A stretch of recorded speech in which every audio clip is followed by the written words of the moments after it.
Joining us now is Tobias Harris. He is the biographer and author of the iconoclast Shinzo Abe and the New Japan. He's also senior fellow for Asia at the Center for American Progress. So Tobias, thank you very much for joining us. We really appreciate it. Thanks for having me. So you wrote the biography on Shinzo Abe. He was assassinated, sadly, over the weekend in Japan. Just describe for us what this means in terms of Japanese politics, kind of who Shinzo Abe was for a broader general populace, and then as his biographer, what your reaction to the news of all of this is. Sure. So, when we think about Abe, and this has become, I think, very apparent in the immediate aftermath of his death. There's been no Japanese figure probably for a generation or two who's loomed as large as he has. And, ever since he entered Japanese politics in the early 1990s, almost through force of will, completely changed the direction, I think, of Japanese politics, of the Japanese state, was just a tremendously influential figure for a very long time, not just during his times as prime minister, which, of course, he was the longest serving prime minister from 2012 to 2020. But even before he became prime minister, between his two stints as prime minister, he's just a tremendously influential figure. And frankly, it's almost hard to imagine what the Japanese political system looks like with him gone. So with that in mind, to your second question, of course, I've spent years and years thinking about him. Even before writing my book about him, he was, this figure who occupied a lot of brain space. So just a tremendous shock. Certainly, entirely unexpected. I think everyone who watches Japanese politics was anticipating years and years of watching him kind of invent a new role as an ex-prime minister and continue to wield influence. So it's just really shocking to think that that's not going to be the case. Yeah. You have a quote in the piece that you wrote for the New York Times where you're quoting Steve Bannon, of course, former President Trump's former chief strategist, saying that Abe was Trump before Trump, which he, of course, meant as a compliment. Not everyone would certainly take it that way. What was meant by that? I'm not going to try to read the mind of Steve Bannon. I think it was a point sort of about nationalism and nationalist appeals and looking at that aspect of Abe. But I actually think they're very, very different figures. And I talk about this in the New York Times piece. You look back at the entire arc of Abe's career and also his family, which really shaped his political identity and the ideas he was pursuing. Abe was a state builder. Abe looked at the long arc of Japanese history, both up until the time he entered politics, but then also looking ahead to the future, and wanted to build a strong, top-down, centralized government in a way that the Japanese government hadn't been after 1945, that was going to be able to have a proper national security establishment, that would be able to respond to crises effectively, that would really be able to meet the challenges that Japan was going to face in the coming decades. And he was very clear about this. He was persistent about it. It was something that he always made clear. And so, and also with that came, I think, a certain amount of flexibility and pragmatism. It was always about, what do I need to do to make sure that Japan is strong and prosperous and secure in an increasingly dangerous world? And frankly, that also meant that he was willing to do things like open the Japanese economy to trade, welcome foreign investment, welcome more immigration. You have a record, by the end of his tenure, you had a record number of foreign workers in Japan. That does not sound like Trump before Trump to me. One thing, though, that is an echo of some of the debates, at least that we're having now, that are unfolding on the right of American politics is he introduced his own version of patriotic education into schools. There was some whitewashing of Japanese war crimes in World War II, which is very much a break from the way that this had been dealt with in schools and in sort of national culture before. Could you speak to how significant that was and what he was getting after there? Absolutely. And I don't want to downplay that aspect of him. There was, that was certainly early in his career back in the 1990s when he was a young lawmaker, trying to make his name.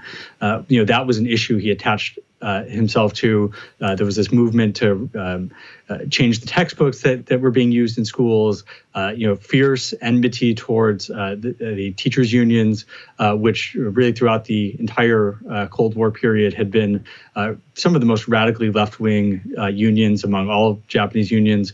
So there's no question that was part of his agenda. He very much saw education. In fact, you look at the book he wrote back in 2006, which really lays out his philosophy and his way of thinking quite clearly. education to him was also part of state building. And, he looked at going back to 1945, under the U.S. occupation, one of the things the U.S. did was completely reform the Japanese education system, much more local control, of course, much more room for the teachers union to influence what was happening in the classroom. And, he saw that if Japan is, again, believing that Japan needed to be a strong state, he saw the way Japanese children were educated as an obstacle to that, because he believed that Japanese children were being taught to hate their country, and that had to change. And that if you were going to have Japanese children being willing, to sacrifice on behalf of their country, then they had to be made to feel proud of their country. Personally, I don't think you need to downplay historical atrocities to make people feel proud of your country. And I think frankly, lots of Japanese people felt proud of what was built after 1945 and the country that Japan became. So, but this was absolutely part of his program. It was clearly something that he wanted to change about the country. I think the most fascinating, I've respected Abe for a long time. I think of all the major U.S. allies, Japan is the one which people probably know the least about here in America, but he still had a deep amount of affection, at least amongst the U.S. elite. He was, I think, friends or had appeared with 4 sitting U.S. presidents, which is remarkable. And I think what you point to and you write is that his major commitment was to Japan, not only as to an ideal, but something that should be robust in its defense, both against China and North Korea. I was telling you before we went on the air, I actually had the opportunity to ask him a question about North Korea 2018 whenever he was the prime minister appearing next to President Trump. And that was really the last unfulfilled part of his legacy. So do you think that that legacy will move forward in Japan as a result of his assassination, which is a titanic political moment? Like, how will Abeism, is it like almost like a Kennedy figure in trying to recast and reclaim that? How do you think this is going to affect them going forward? I mean, it's a great question. It's one that I think lots of us are trying to figure out, once the dust settles, what exactly is going to happen. There's a few different moving parts of it, I think. I mean, first of all, he did, over the course of his career, he built the Japanese national security establishment in a way that you hadn't seen before. You have a more potent military. You have, I think, a more streamlined command structure. You have a proper Ministry of Defense, which is something he created the first time he became prime minister. You have a national security establishment or secretariat that allows the prime minister to have a much more direct hand in making foreign and security policy. So all of that now exists. His successors now have these institutions. They're much more able to be national security leaders, to serve as global statesmen in the way that he did compared to the past. One other thing that he changed is that I think the LDP, the Liberal Democratic Party, is, I think, a much more uniformly, call it hawkish party than maybe it had been at the start of his career. There used to be, I think, much in the same way that the Republican Party, of course, used to have, or actually really both American parties used to be much more diverse in the kind of views. The LDP has become a much more ideologically coherent party compared to when he entered politics in 1993. And some of that effect was a result in 2012 when he came back to the LDP's leadership. A lot of the older, more dovish LDP members retired and ended up being replaced by younger, hand-picked politicians who shared Abe's views. And so you now have, I think, a big chunk of the LDP basically wants to press on with Abe's vision for a stronger Japan, a Japan more capable of defending itself. And so you do have, of course, with current Prime Minister Kishida, a self-styled dove liberal. He's from Hiroshima. But even he was elected really thanks to Abe's support last year, and made very clear that he was committed to pushing ahead. And so right now, in the next couple of months, there's going to be a big debate about defense spending for the budget next year. All signs point to there's going to be an increase of some kind. It's just a question of just how much and what they're going to spend on. And Kishida has also signaled that he's willing to consider acquiring offensive, or not offensive strike capabilities, but the ability to strike targets overseas in a defensive capacity, let's call it. And so that's where we are right now. There's still some questions about what the public's going to sign on for, what members of the coalition government are going to sign on for. But certainly there's a lot of energy behind moving ahead with that. Yeah, absolutely. Well, thank you so much for breaking it down for us, Tobias. We really appreciate it. Yours biographer. We'll have a link down in the description to the book and to the New York Times article that we referenced. And we appreciate you joining us. Thank you. Thank you. Man, it was really sad whenever I saw that news over the weekend.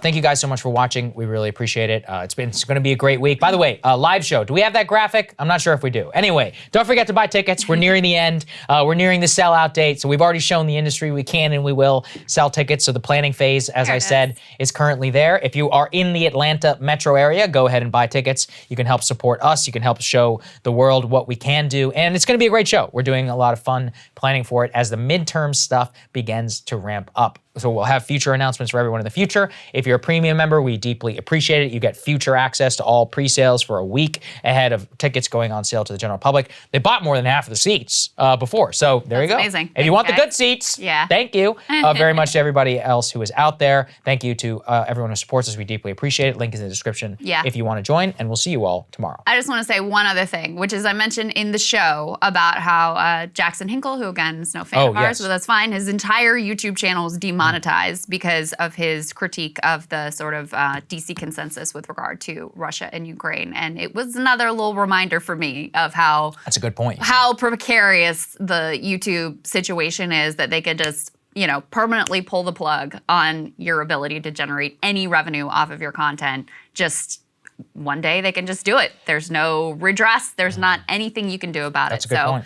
Just another reminder why we have the business model, what we do, how grateful we are to you guys for backing us up so that we can, you know, we can cover the news and say what we really think and present whatever information we think is relevant to you in your life, which is not always a comfortable thing for the DC consensus here. And yeah, we're just really grateful for your support. It's true. You know, we'd lose YouTube tomorrow and it would suck for sure. But we'd be okay. We'd be okay. Thanks to all of you. So, exactly you know, right. it does give you a lot of confidence in the way that we cover the news. So thank you all to all of those who support us. That's exactly the mindset of why we don't have to worry about it in the first place. And we'll see you all tomorrow. Thank you.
Cable news is ripping us apart, dividing the country, making it impossible to function as a society, and making it impossible to know just what is true and what is false. But the good news is they are failing and they know it. That is why we're building something new, a new mainstream, a healthier one, something more trustworthy, something that we are going to need in one of the most pivotal times in American history. We are building up here for the midterms, for the upcoming presidential election, but we need your help. So if you can help us out by becoming a premium member today at breakingpoints.com, we're trying to change America for the better and the entire world. So what are you waiting for, guys? Go to breakingpoints.com and sign up and help us build a new mainstream.